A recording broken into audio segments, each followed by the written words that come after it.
Bienvenidos a Ronnie Analiza. Descubierta la conexión mexicana de Maduro y los Rodríguez. Se trata de una red que aparentemente había estado burlando las sanciones de los Estados Unidos desde el año 2019. Desde el 7 de marzo de 2019, que Venezuela se sumió en la oscuridad, lo que se presuponía otro apagón más se fue prolongando 1 hora, 2, 5, un día. Sabemos cómo sucedió eso.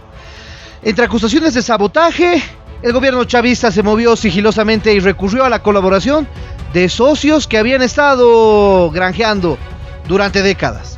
Entre ellos, un grupo de mexicanos.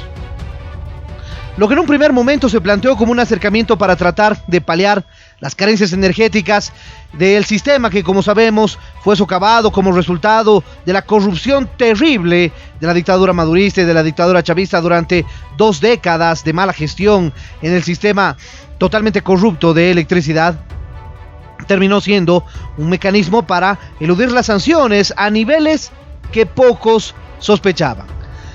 En abril de 2019, un mes después de que Venezuela se fundiera totalmente en la oscuridad, la vicepresidenta de la dictadura, Delcy Rodríguez, descolgó y habló con este grupo de empresarios mexicanos, expertos en el sector eléctrico. A priori se trataba de ver cómo se podía llevar a Venezuela unas plantas de electricidad muy similares a las que utilizaron durante la guerra de Irak, que sirvieran para paliar los efectos de la escasez energética de manera urgente. No obstante, desde el primer viaje que los empresarios realizaron a Caracas, quedó claro que las intenciones de hacer negocios iban más allá de la simple adquisición de esos generadores. Varios miembros de la dictadura madurista y operadores de la cúpula chavista plantearon que se convertiría en el germen de una trama internacional para generar negocios turbios e ilícitos que no dejaran rastro. Pero la prensa, en especial, y en esto hay que agradecer a los medios de comunicación El País y Armando Info, pudieron armar la verdad, porque tienen en su poder miles de documentos que, junto a decenas de entrevistas, incluso con algunos implicados que han pedido hablar bajo condición de anonimato, atestiguan cómo se creó y evolucionó esta red terriblemente grande que tiene, aparentemente al momento, nexos en más de 50 países. Tiene posibilidades incluso de contar con determinados beneficios en paraísos fiscales. Por supuesto, uno de los nexos en común era Alex Saab, pero no era el único. Sin embargo, sí el más importante. El origen de esta red se sitúa realmente en las sanciones impuestas a Venezuela desde el año 2014, principalmente por Estados Unidos, para presionar por supuesto, a la dictadura de Maduro y forzar que de esa manera haya un cambio que nunca llegó. Hoy las sanciones son monedas de cambio en una posible negociación entre la oposición y la administración de Maduro para lograr una salida de la crisis del país. Lo que sí han conseguido estas presiones es menguar el margen de maniobra del chavismo para hacer negocios con muchas compañías que, por temor a ser golpeadas por el Departamento del Tesoro estadounidense y el centro de toda presión, ha estado dentro de Petróleos de Venezuela, que era la gran aportadora de divisas a Venezuela.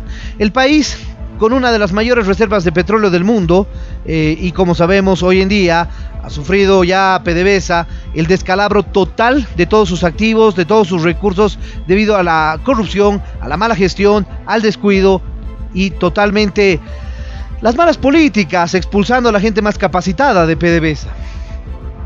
Delcy Rodríguez fue clave para activar la conexión mexicana. Así lo decimos, la conexión mexicana. Porque gracias a esto se juntó con Jorge Rodríguez y después de esa manera con varios otros ministros de la dictadura de Maduro. Con Cabello, por ejemplo. De esa manera se logró que de alguna manera se vayan introduciendo mecanismos más adecuados de control de los espacios económicos dentro de Venezuela. Y por eso es que aparece esa famosa, tan mentada y tan triste, notoria ley contra el bloqueo. Esta ley contra el bloqueo le da a Maduro amplias facultades para poder hacer con su firma y con su decisión lo que le da la gana con los bienes de Venezuela. Lo que le da la gana, no necesita autorización de nadie en lo absoluto. Y eso es lo que ha provocado esta famosa ley antibloqueo. Luego se hicieron reuniones con Ricardo Morón y José Luis Sandoval. El primero, sancionado por Washington en julio de 2020, es, como sabemos, muy cercano a Maduro hijo, ¿no? A Nicolásito Maduro, quienes pusieron sobre la mesa la posibilidad de hacer negocios con maíz blanco y trigo duro a través de Colombia. El precio y el pago se harían en oro. Otra de las personas en las que se reunieron fue Omar Nassif, hermano de un empresario próximo a Delcy Rodríguez. Nassif planteó a los mexicanos la posibilidad de mover algunos alimentos con transacciones que se realizarían vía Hong Kong. Para ello les aseguró que contaba con la colaboración de algunos proveedores en México. La afirmación de Nassif no era como tal. Él había participado de una trama de los CLAP, los comités de distribución, entre 2018 y 2016, que llenaron los bolsillos de Alex Saab y que fundieron en el hambre al pueblo venezolano. Esa serie de contactos fue cobrando forma al regresar a México. Entonces parece en escena, según la investigación, un señor de nombre Joaquín Leal, un empresario de 29 años sancionado desde junio de 2020 por el Departamento del Tesoro de los Estados Unidos por sus negocios con Venezuela, y que por aquel entonces trabajaba en la diversidad de una empresa de José Adolfo Murat, con quien empezó a desarrollar negocios de los que se han planteado. Estas conexiones han logrado de manera más o menos eficiente evadir las sanciones de los Estados Unidos, más o menos adecuada. Pero lo más grave de todo es que ahora se estaría implicando a, como hemos dicho, más o menos 50 países. Ahora, ¿por qué salta este tema ahora? Porque Maduro recientemente se estaba quejando de que Suiza le había retenido un pago para que se realice al mecanismo COVAX en procura de las vacunas anti-COVID que deberían llegar a Venezuela. Pero el problema es que Maduro y sus tentáculos ilegales en todos los negocios, en todas las industrias y en muchísimas transacciones financieras a lo largo de todo el mundo, tienen vínculos que llegan a nexos incluso con grupos criminales internacionales. Porque en el objetivo de eludir las sanciones por parte de los Estados Unidos, han tenido que recurrir a una serie de empresarios de oscura procedencia, de dudosa procedencia, de Turquía, de Rusia, de China, algunos incluso africanos, y por supuesto muchos en paraísos fiscales, Islas Caimán y otros.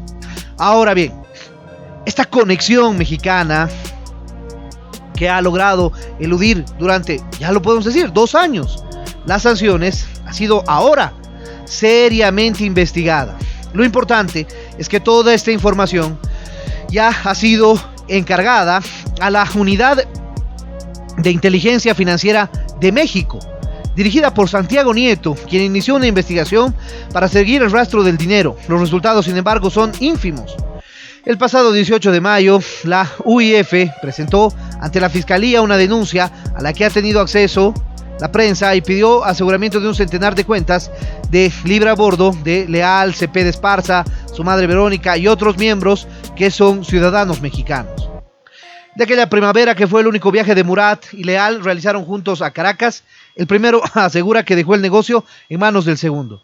Realmente no se sabe. Lo importante es que también el Departamento de Investigaciones en los Estados Unidos ha entrado en acción y ha encontrado que existen entidades financieras y económicas en Suiza, Luxemburgo, Malta, Curazao, Reino Unido, Suecia, Noruega, Grecia, Estados Unidos, Singapur, Bangladesh, China, Malasia, México y otros países de Europa, Asia y América. Decíamos, 50 empresas en 30 países. El modus operandi que se ha podido reconstruir en esta investigación demuestra que la prestación de ayuda humanitaria era tan solo un pretexto en el lado mexicano de esta situación, que embarcaba productos en especie y PDVSA les pagaba con petróleo y logística para sacarlo del país en buques. La realidad es que se está comercializando con oro, y este es un oro de hambre, oro que se aprovecha de los recursos venezolanos, del pueblo que necesita tanto. para seguir haciéndole pasar hambre al pueblo venezolano. Esta investigación recién está comenzando.